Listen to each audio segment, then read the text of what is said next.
The movie begins deep in an abandoned mining cave, where a fiery crevice slowly closes.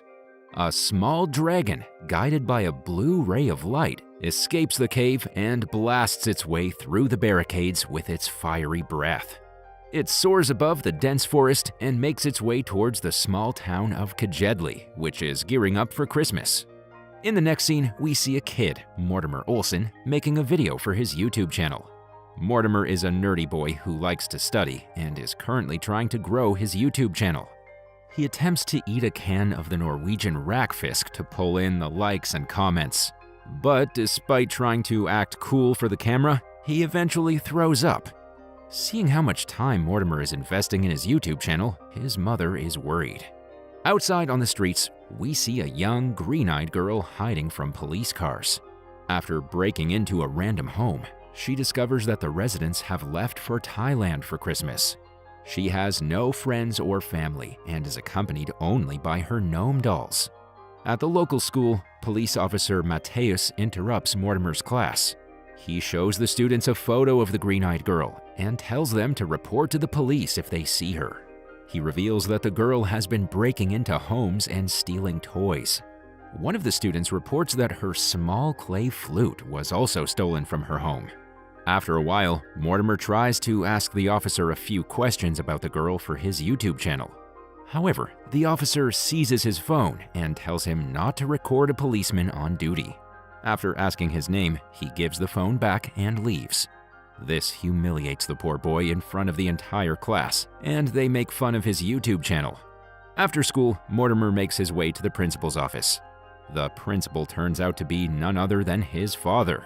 He shows a dragon costume he's kept in his office and says that he's going to hang out with his friends at a themed party. He then asks Mortimer to feed his friends goldfish for money. Elsewhere, as the green-eyed girl is relaxing in the home she's broken into, an animal crashes into the basement. She sets up a trap to catch the animal, thinking it's a cat. But just then, Mortimer arrives at the scene. Turns out he's here to feed the goldfish. The girl narrowly avoids being seen, and Mortimer leaves, forgetting his mobile phone behind. In the meantime, her trap catches the animal, which turns out to be a fire-breathing dragon. She feeds the dragon and tends to the wounds on its wing. Because of this kind gesture, the giant beast starts liking her. Just then, Mortimer returns for his mobile phone and catches her red-handed. He threatens to call the police, but stops when she promises to show him something epic. She then displays the dragon, taking him by complete surprise. Mortimer wants to film it and post it on YouTube, but she makes him promise he won't reveal the secret to anyone. However, when he gets home, he makes a video about a secret he cannot reveal and posts it on his YouTube channel. He sleeps, paying little attention to how many views his video would attract. In the meantime, Officer Matthäus is going from door to door around the neighborhood, asking for the girl's whereabouts. He's narrowed down the possible areas where he might find her. Meanwhile, Mortimer asks his father about dragons. The latter appears to be a huge dragon enthusiast, so he lends his son 2 books on them. Shortly after, Mortimer returns to the house where the dragon is hiding. He engages in conversation with the green-eyed girl, and she reveals that her name is Sara. With the help of the books, the 2 kids then discover that there are portals deep in the mountains that lead to a separate world of dragons. The book also says that some dragons can grant wishes to whoever helps them. As they're engaged in their research, they realize that the dragon has pooped all over the living room. As a result, both of them have to reluctantly clean it up. Upon returning home, Mortimer is delighted to find out that his last YouTube video has received lots of comments and likes. He makes another video promising to reveal the secret if he gets 1,000 likes. The following day, Sara wakes up to find that the dragon isn't sleeping by her side. Just then, Mortimer arrives to feed the goldfish. The kids watch helplessly as the dragon eats the goldfish right before them. When confronted, it lets out a fireball aimed at Mortimer. Sara saves him, but the Christmas tree catches fire and triggers the smoke alarm. Because of the incident, Mortimer's father rushes in to check if everything's okay. Sara runs outside and introduces herself to Mortimer's father to prevent him from entering the house. Mr. Olson is slightly taken aback by the new face in the neighborhood. Nevertheless, he invites her over to his house for dessert. Meanwhile, police officer Mateus gets notified of a fire alarm in a house whose residents have gone out. Believing that something fishy is going on there, he decides to investigate it. When the kids get back inside the house, they see that the living room is all messed up. They look around for the dragon, but don't find it anywhere. After a bit of thinking, they realize that the beast has actually escaped through the window. So without wasting any time, they start pursuing it outside. A short while later, Officer Mateus enters the burnt living room. His suspicions are confirmed when he discovers the stolen clay flute, along with Sara's identity card that she left behind. Meanwhile, the kids track the dragon to the town center. In the ensuing chase, they wreak havoc throughout the market, bringing down the Christmas decorations. Because of Mortimer's eagerness, the dragon jumps inside the back of a refrigerated truck. The driver closes the door before the kids can reach him and prepares to leave. However, Mortimer stops him by asking silly questions for his YouTube channel. While he's distracted, Sara picks the truck's lock and frees the dragon from the freezing container. In the meantime, a local stall owner calls the police station, complaining about two kids destroying the Christmas decorations in the downtown market. Officer Mateus gets informed of this event and hurries towards the market. But before he reaches there, the kids have already left with the dragon inside a crate. In the next scene, when they arrive at the house Sara had broken into, they learn that it has already been sealed by the authorities. Forensic experts have found strange fecal matter in the trash can and are taking it for examination. Nervous and scared, the kids make their way to the school. Their little secret is slowly starting to unravel. Meanwhile, Officer Mateus reaches the market and inquires about what happened there. The truck driver tells him how a kid annoyingly approached him for his stupid YouTube channel. Hearing this, the officer realizes that the boy is none other than Mortimer. He also knows that Sara is with him.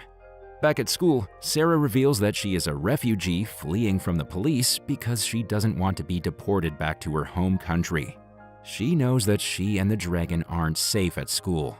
The only way out is to find the deep caves that hide the portals to the world of dragons. Mortimer shows her a map of the local mountains, which sit above an extensive network of caves. He informs her that these were mining caves sealed off after the Great Fire of 1910 AD. In the next scene, Sara bravely decides to explore the caves alone, leaving behind the dragon in Mortimer's care. He isn't happy with the decision, but has no choice but to accept it. After a treacherous climb up the Rocky Mountains, she finally reaches the cave where the dragon came out of. She is welcomed with an awe-striking view of the chasm that leads to the world of dragons. On the other hand, things aren't going well for Mortimer. His phone keeps buzzing with YouTube notifications. He has received numerous hate comments and threats in his last video. This is because the video has already gathered over 1,000 likes, yet he hasn't revealed the secret. Despite the temptation of being famous, Mortimer goes live on his channel and says that he made up a false story to become famous. Overwhelmed, he then pauses the live session to catch a breather. Curious by the computer's sound, the dragon jumps in front of the camera and angrily blows a fireball at it. This eventually blows its cover, and now the entire world knows about it. Elsewhere, Mateus reaches the Olson residence and inquires about the whereabouts of Mortimer. His mother says that he recently posted a video on his channel. It's the same video of the dragon from the school office. Realizing that the boy is in danger, they quickly make their way to the school. Meanwhile, Sara also arrives and rejoins her friends. She finds out about the viral video that's getting millions of views on Mortimer's YouTube channel. Just then, Officer Mateus, Mr. and Mrs. Olson arrive at the school. But before they can enter, a massive team of national security guards arrives with heavy armor and weaponry. Their objective is clear: send in a special team to neutralize the dragon. Seeing the heavy military force outside, Sara breaks down and blames Mortimer for getting them into trouble. She is devastated and doesn't know what to do next. Soon, a special ops agent enters the school in a hazmat suit and a special neutralizer gun. Witnessing this, Mortimer urges his friends to keep faith in him and hide. He then grabs a bedsheet and cleverly puts it over the special ops agent. This buys enough time for Sara and the dragon to escape to the roof. Mortimer then grabs the dragon costume his father kept in the office and goes to the school entrance. The special ops agents aren't sure what they're looking at and shoot a tranquilizer dart at him. While all this is happening, Sara encourages the dragon to fly away. At first, it doesn't comply, but when she keeps on insisting, it puts her on its back, lunges forward from the roof, and flies away. But before they can make their exit, Officer Mateus sees them. So he, along with the others, start following them to the mountains. Shortly after, the dragon and Sara reach the cave in the mountains. They share a final hug before she bids him goodbye. As she makes her way down the mountain, she sees that the police force is out in numbers, led by Officer Mateus. She knows there is no running away now and finally surrenders. However, Officer Mateus reveals that she has misunderstood the whole thing. The police aren't after her because they want to deport her back to her country. Instead, they wanted to place her in a foster home. The poor little girl finally lets go of the months of pent-up anxiety in the form of tears. Officer Mateus then hugs her and reassures her that many people are worried about her. After a while, Mortimer also arrives there with his parents. He invites Sara to spend the Christmas holidays with his family. The rule says that Sara must be returned to the police station and due process must be followed. However, Officer Mateus agrees to let her spend some quality time with the Olsens in the spirit of Christmas. In the final scene, we see Sara in the Olsen residence on Christmas Day. She lights 4 candles, wishing for enjoyment and peace for the entire world. The movie ends as we see a dragon flying high in the sky.